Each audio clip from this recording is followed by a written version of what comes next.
Good morning mga sir. Today, mag-i-install tayo ng swing arm. At ang napili kong swing arm ay itong DKT. Plain lang mga sir. Ayan siya.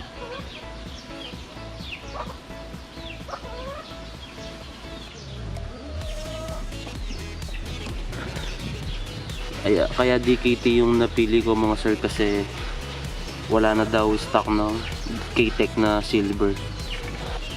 Pero may parating na daw na stock. Kaya kapag dumating yon, mag-order din tayo para matry din natin yung K-Tech.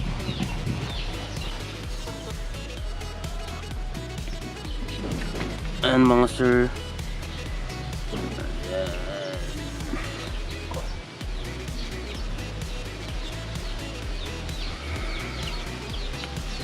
Plain lang siya mga sir. Ang price nito is 3,500. Tapos link in the description kung saan kayo pwedeng mag-order mga sir. Ayan mga sir, shout out muna kay Gian Lan Malyari. Ayan, kapag nagpalit ka ng DKT swing arm mga sir, kailangan mo rin magpalit ng bolts sa shock kasi maiksi yung stock. Hindi siya abot dito sa lagayan ng monoshock dito sa swing arm ng DKT. Ayan. Ito nabili ko mahaba. Ayan, nabili ko siya sa mga auto supply mga sir. Tapos kailangan din natin ng mga washers para dito kasi hindi sakto sa chassis ng FI. So ang una, kailangan natin tanggalin itong rear tire natin.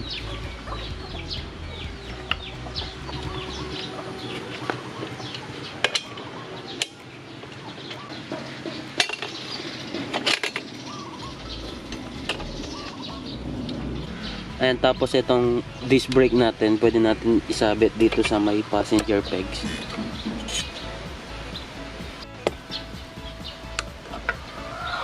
Ayan, pwede na rin natin tanggalin itong shock bolts natin.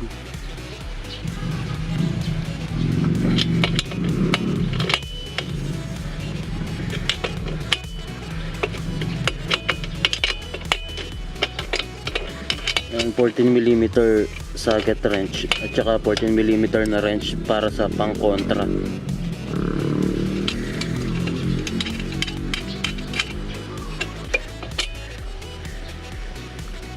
Tapos kailangan din natin tanggalin itong mga frame cover pati dun sa kabila.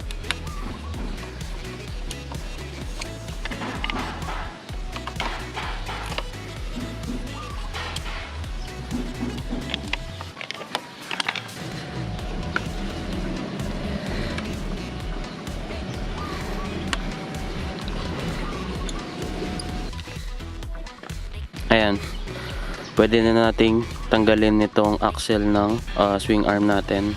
Ayan mga sir, pwede na natin siyang tanggalin. Dapat meron din pang kontra dun sa kabila na 17mm wrench din.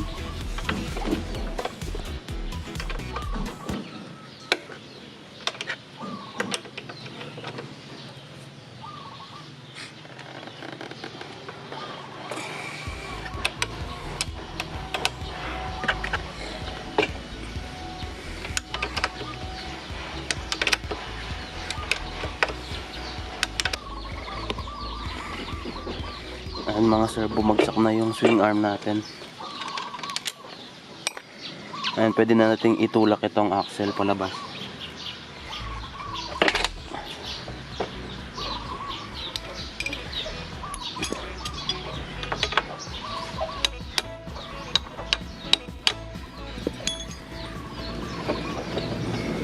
Ito na siya mga sir.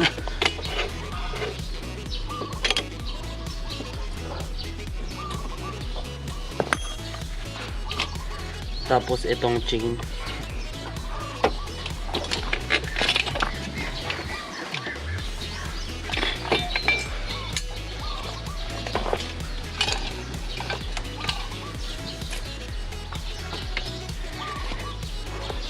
Ayan mga sir, natanggal na natin.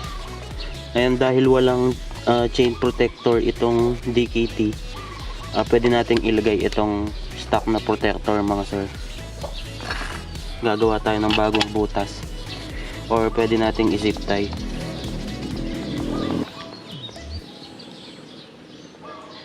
Ito Ito yung DKT mga sir. Ayan. Pwede tayo magbutas ng lagayan ng tornilyo dito. Ayan siya mga sir. Ayan, isisip tayo muna natin siya.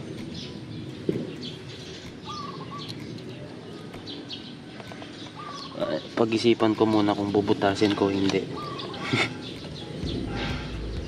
Ayan, pwede na natin siyang ilagay.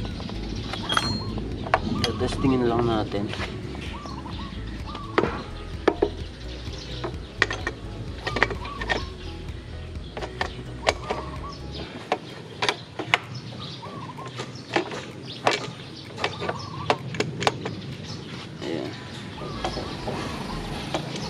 Ayan mga sir, tapos kailangan din natin maglagay ng washer kasi tignan nyo, meron clearance na konti.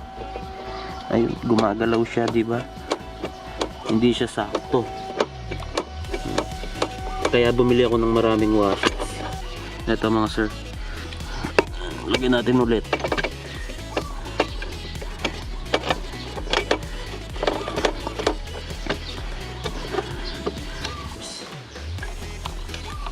Lalagyan natin itong washer.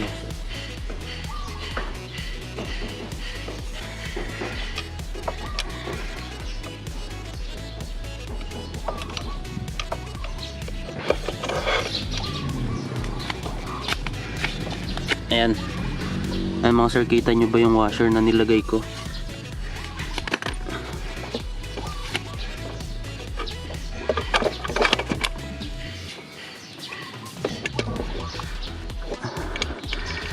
Ayan. Ito naman yung bolts sa monoshock natin. Ito yung stock bolts. Ito yung nabili kong bolts. Ang haba, di ba? Ito hindi abot mga sir. Kaya ito ilalagay natin mahaba. Pwede natin putulin to kasi mahaba masyado. Ilalagay ko muna yung bolts. Tapos hihigpitan natin yung axle ng swing arm.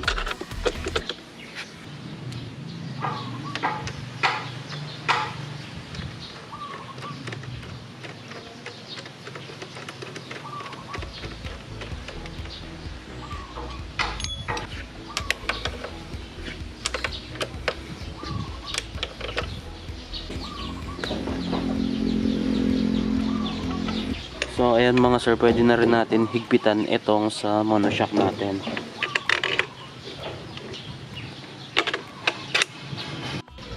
Ayan mga sir, tapos yung chain pala wag nating ikalimutang ipasok. Ayan, nakalimutan ko siyang ipasok kanina kaya pinutol ko siya. Meron naman siyang lock.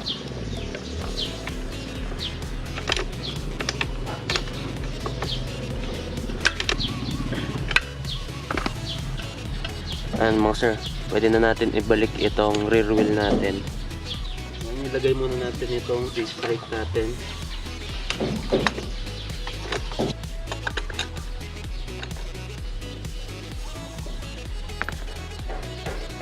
Ayan, tatestingin ko muna kaya hindi ko muna ilalagay itong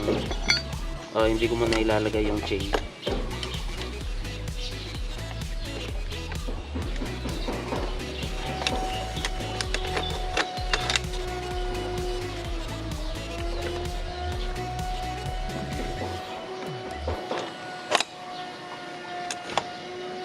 Ayan mga sir, meron din siyang ayan. Ayan. Kita nyo ba? Meron din clearance na konti. Lalagyan natin ng isang washer. Okay na yan mga sir. Ayan. Lalagay natin to sa loob. Dito sa may oil seal ng hub natin mga sir. Para magandang tignan. Ayan mga sir, dito ko ilalagay yung washer dito sa loob. Ayan. Mamaya na natin siya i-center. Ayan, tetesting natin ulit.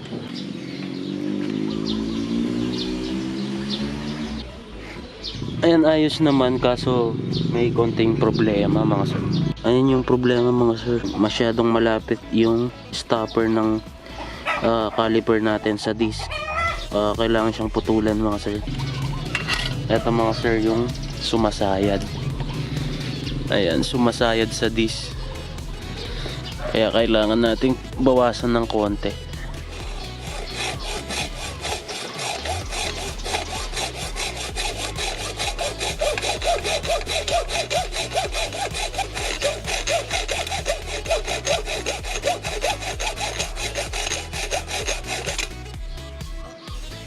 And pwede na natin ibalik ulit yung rear tire natin, tapos check natin ulit yung clearance.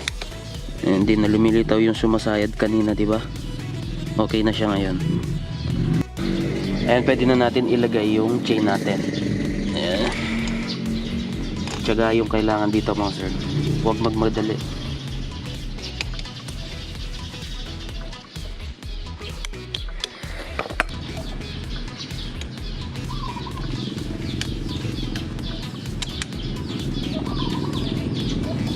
Ayan mga sir, pwede na natin ibalik itong mga frame cover natin.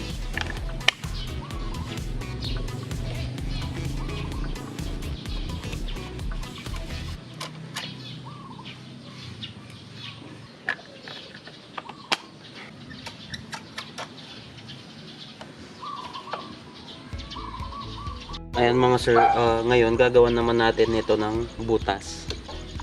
Ayan mga sir, kung mag-i-install kayo ng gantong swing arm, depende na sa inyo kung bubutasan nyo pa ito o hindi, o kung ilalagay nyo pa ito chain cover, chain protector.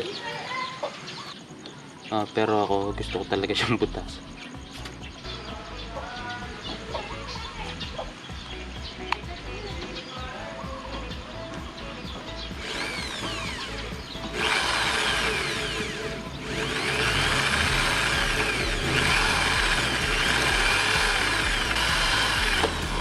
And mga sir, dahil wala tayong pang thread, and lalagyan ko na lang ng screw.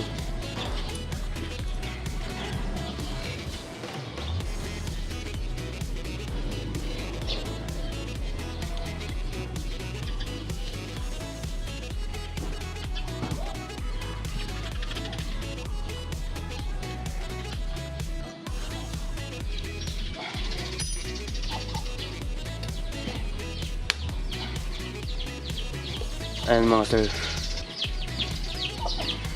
okay na. So ayan mga sir, tapos na tayo. Ibabalik ko na rin itong SSS bracket natin para mas magandang tignan mga sir.